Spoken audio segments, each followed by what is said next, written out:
ተጠቅሞበታል። ሰይጣንን ለማቅረብ ተጠቅሞበታል።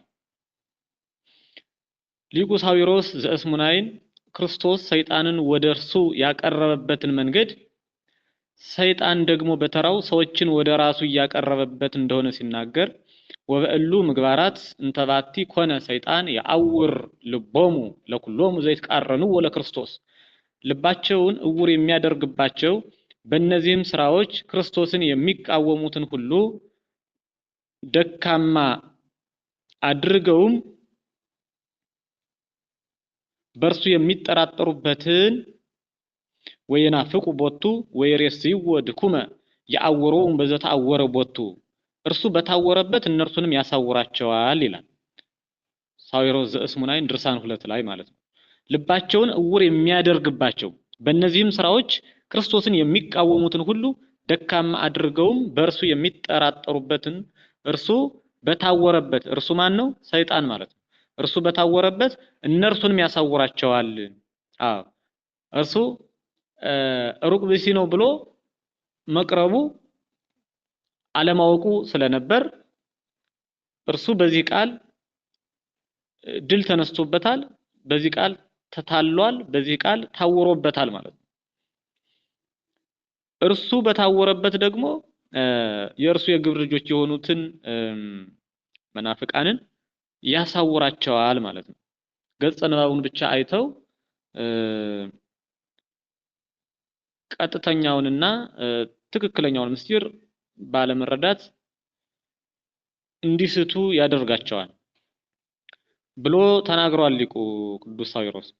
ሰይጣን የክርስቶስን አምላክነት ሲያይ ይሸሻል። በዚህ ጊዜ ክርስቶስ ሰይጣን አምላክነቱን እንዳያውቅ ልዩ ልዩ የሆኑ ቃላትን ይናገር ነበር ማለት ነው።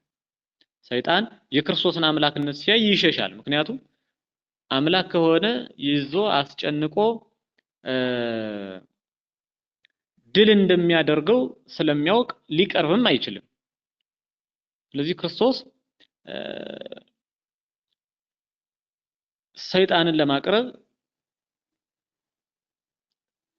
እኒህን አሁን ያየናቸውን ቃላት ይጠቀም ነበር ነው። ሰይጣን የክርስቶስን አምላክነት ሲያይ ይሸሽ ስለነበር በዚህ ጊዜ ክርስቶስ ሰይጣን አምላክነቱን እንዳያውቅ አምላክነቱን ካወቀ አይቀርብም። ካልቀረበ ደግሞ የሲኦል ነፍሳት ነፃ ሊወጡ አይችሉም። የክርስቶስን ደግሞ ነፍሳት ነፃ ማውጣቱ በሰይጣን ፈቃድና መውደድ መሆን አለበት። ያማ ባይሆን በኃይልማ ቢሆን የክርስቶስ ነፍሳትን ነፃ ማውጣት ፍትህ ወይም ደግሞ ርት ነው ባልተባለ ነበር። አኮ መንክር እመሞኦ ኃያል ለድኩም ኃይለኛው መለኮት ደካማውን ድል ቢያደርገው ደካማውን ሰይጣን ከመለኮት አንፃር ማለት ነው ድል ቢያደርገው ባልተደነቀ ነበር። ሆኖም ግን መንክርሰ እመሞኦ ድኩም ለኃያል ድንቅ የሚያሰኘው ስግው ቃል አካላዊ ቃል ስጋን ነስቶ ሰይጣንን ድል በማድረጉ ነው ማለት ነው። ስለዚህ የክርስቶስን አምላክነት ሰይጣን እያየ ይሸሽ ስለነበር ክርስቶስ ሰይጣን አምላክነቱን እንዳያውቅ ልዩ ልዩ የሆኑ ቃላትን ይናገር ነበር፣ ልዩ ልዩ የሆኑ ጥበባትን ይጠቀም ነበር ማለት ነው። እንግዲህ ሰይጣን ድል የተነሳው መጀመሪያ አዳምን ድል በነሳበት መንገድ ነው። መጀመሪያ አዳምን ድል በነሳበት መንገድ ነው። መጀመሪያ ሰይጣን አዳምና ሔዋንን ድል የነሳቸው በግልጽ ሰይጣንነቱን አሳውቆ አይደለም። እንደዛማ ቢሆን አዳምና ሔዋን ድል ባልተነሱ ነበር። ከመጀመሪያው ሰይጣንን ባራቁት ነበር። ግን በማታለል በመሸንገል እንዲያውም ደግሞ በእባብ ስጋ ውስጥ ተሰውሮ ነው።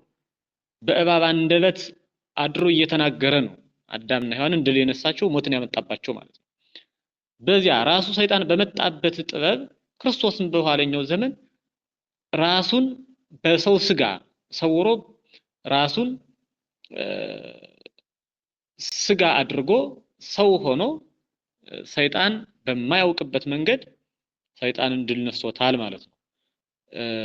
ይህንንም ሊቃውንት ሲናገሩ ወበከመ ተሀብአ ሰይጣን በጉህሉቱ ውስተ ስጋ ከይሲ ሰይጣን በሽንገላው በእባብ ስጋ ውስጥ ተሰውሮ አዳምና ሔዋንን ድል እንደነሳቸው ከማሁ ኮነ ድህነትነ በተሰውሮተ ቃል እግዚአብሔር በዘመድነ እንደዚህም ሁሉ የኛም የሰው ልጆች ድህነታችን ሕይወትን ማግኘታችን አካላዊ ቃል በሰው ስጋ በተሰወረ ጊዜ ሰው በሆነ ጊዜ ሆነ ይለናል ማለት ነው። ከማሁ ኮነ ድህነትነ በተሰወሮተ ቃል እግዚአብሔር በዘመድነ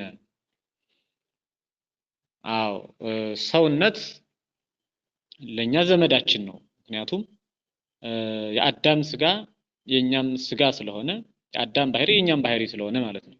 እና ሰይጣን ድል የተነሳው ራሱ መጀመሪያ አዳምና ሔዋንን ድል በነሳበት መንገድ ነው ማለት ነው። ሰይጣን በሽንገላ አዳምና ሔዋንን ድል ነስቶ ነበር። ክርስቶስ ደግሞ በጥበቡ ሰይጣን በመጣበት መንገድ ራሱን ሰይጣን ድል ነስቶታል። የአምላክን ቃል እንግዲህ እንኳን የአምላክን ቃል የፍጡርንም ቃል ቢሆን ማን እንደተናገረው ነገሩ የተነገረበትን ምክንያት በምን አይነት ስሜት በምን አይነት ሁኔታ እንደተነገረ ለማን እንደተነገረና የህብረተሰቡ ባህል ምን አይነት እንደነበረ እነዚህን ሁሉ በማጥናት ለይቶ ማወቅ ያስፈልጋል ማለት ነው። ክርስቶስ ሰይጣንን ለማቅረብ የተጠቀመባቸውን ቃላት እንደ ምስጢራቸው እንደ ትርጉማቸው ባለመረዳት የሳቱ ስላሉ ማለት ነው። ሁሉንም ግን እንደ አውድ ወይም ደግሞ እንደየ ምስጢሩ መረዳት ይገባል ነው።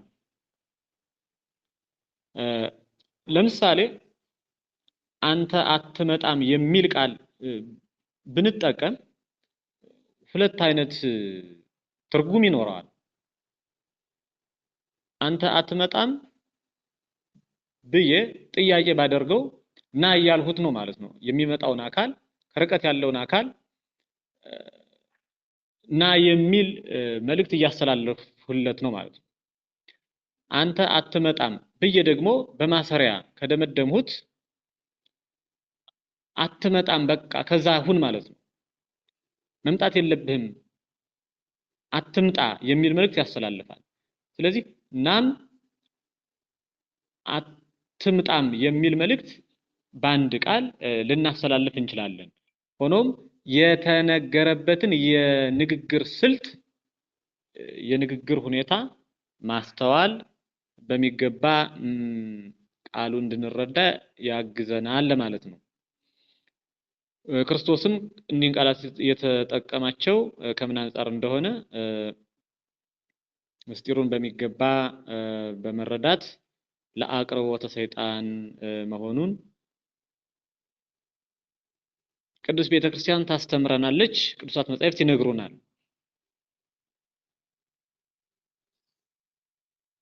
በመጽሐፍ ቅዱስ ሐዋርያው ቅዱስ ጳውሎስ ጢሞቴዎስን እንደገዘረው በግብረ ሐዋርያት ምዕራፍ 16 ቁጥር 3 ላይ ተጽፏል።